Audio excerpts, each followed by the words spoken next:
Kumusta mga idol? Isang mapagpalang araw po sa ating lahat. At ngayong araw ay pupunta po kami sa ilog dun po sa boundary ng Barangay Hasaan at Rizal, kung saan meron po ditong ilog na kung tawagin ay headgate, at yan po ang pupuntahan natin ngayong araw. Titingnan po natin kung anong meron sa ilog na to, bakit tinatawag nila itong headgate. So tara mga idol, samahan niyo po ako at pasukin natin ang kagubatan at ilog dito sa lugar ng Barangay Rizal, Misamis Occidental.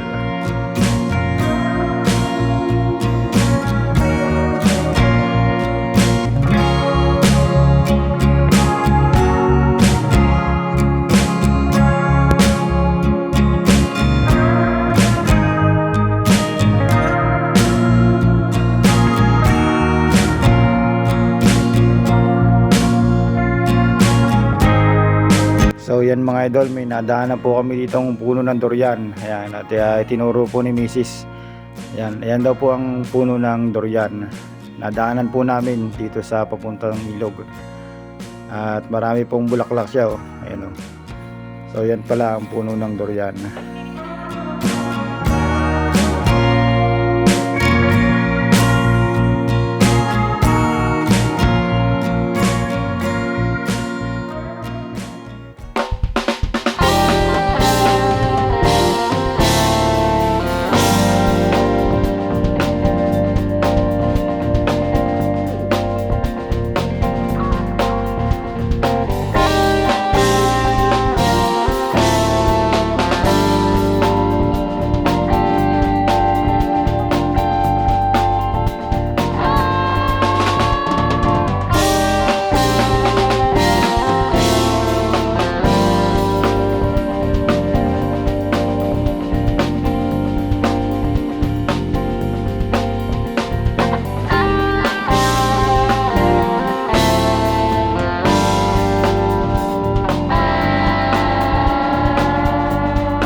Bahay dito mga idol.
So yan po mga idol, nandito na po tayo sa pangpang ng ilog at tayo po ay lulusong na.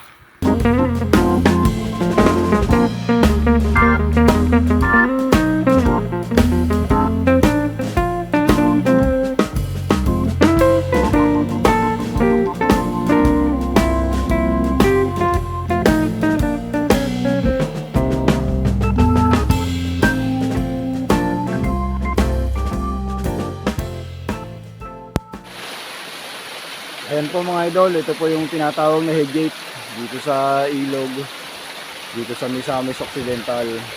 So Mistulang, ano po to, Mistulang Dam, o parang ginawang location nung late 70s or 80s. Meron po yung harang doon, may lagusan doon sa kabila, at meron din dito sa malapit sa akin, sa bilang tabi. Ayan po mga idol, oh. At meron dito ng anuhan, yung stopper, oh. Ayan, ginawa po yan nung panahon ni... Meron po yung plaque dito dati. Nakasulat po dyan eh, no? Ginawa sa panahon niya. Hindi ko na makabasa eh. Ayan, malabo na yung pagkakasulat. Ano na, nabura na. Ito pala yung isa. Yung plaque. Ayan, no? Hindi na mabasa. Nakapraso na yung sulat mga idol. Meron po dito hagdan-hagdan. Tapos meron dong stopper. Siguro yung galing dito yung stop nun.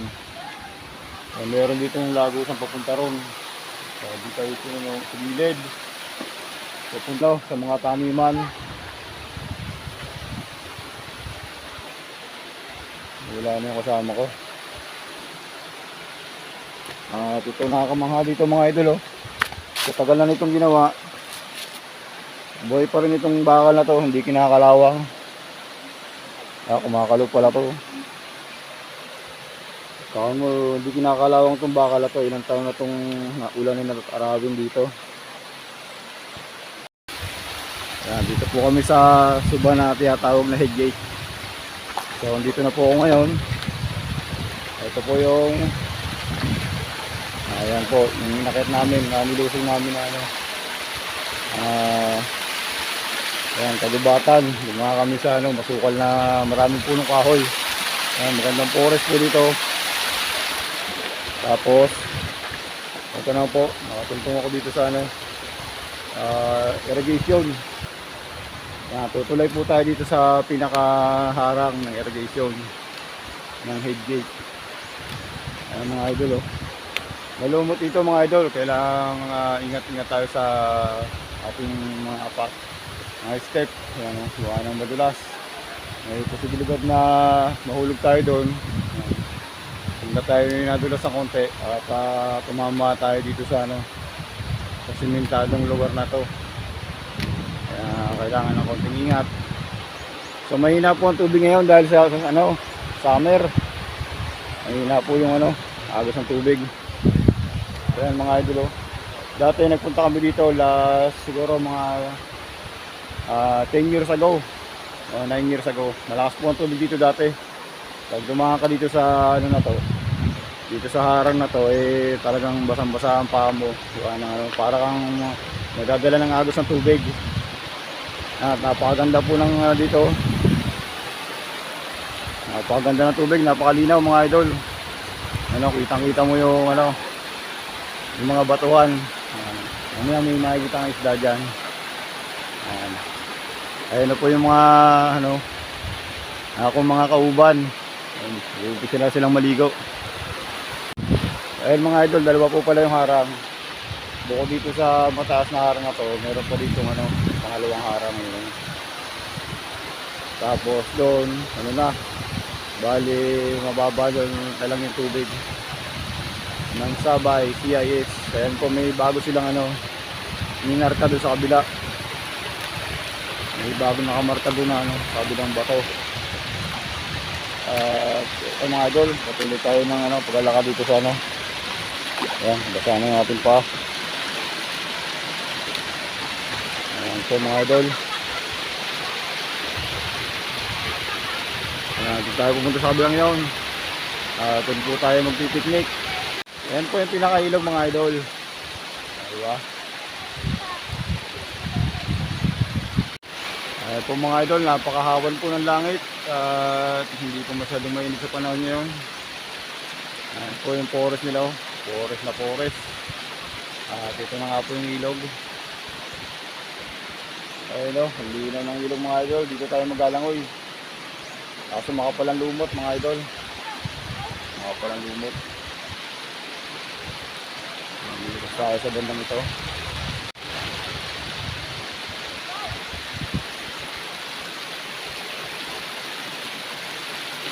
Ayun po si Anita's Kitchen sa kabila, nagpapahinga. Tapagod sa mga habang paglalakad. Ayun o. Ayun po siya sa kabila. Si Anita's Kitchen Adventure. Dito po yung kanilang probinsya mga idol. So yun mga idol, pagpatuloy natin ang paglalakad.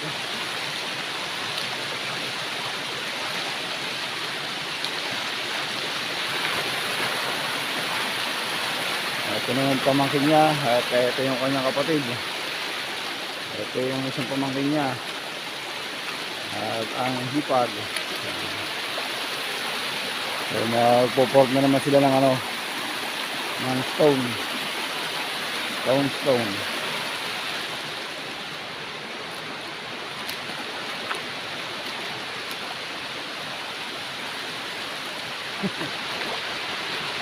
Binaw. Ayan mga idol oh, swimming na si Saysay. At si Bayan naman yan oh, huhuli ng hipon. Hipon ba isda? Ayun oh. Ayan mga idol, nandito na ako sa kabilang pangpang. Ayan, naghahanap pala ng ano, pantabo. Ayan, at meron dito hagdan-hagdan pataas. Ayun oh. Ito naman yung kabilang ano, stopper. Ayan, stopper na irrigation. At meron daw ano, meron daw kubo. Ano pala yan? Magtitrail pala. Kalaiban na ito mga idol. Ayun pala yun. Yun pala yung purpose nun. Kakaibang trip yun mga idol.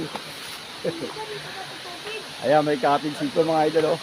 Tapos may lutuan. Masarap pala magluto dito. Sabi po, may cottage oh. Sarap pala dito.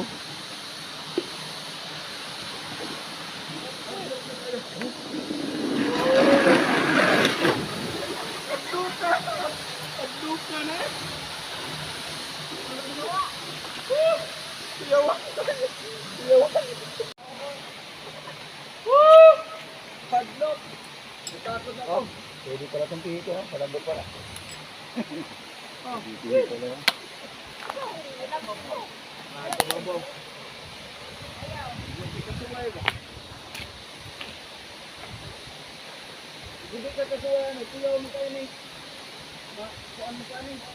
So yun mga idol, tayo naman ang magsiswimming.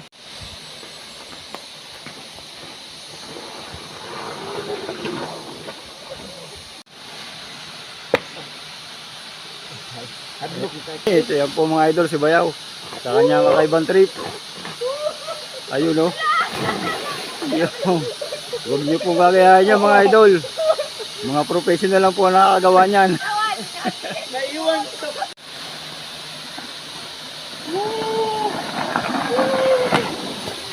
O diba? Parang nasa Splash Island lang.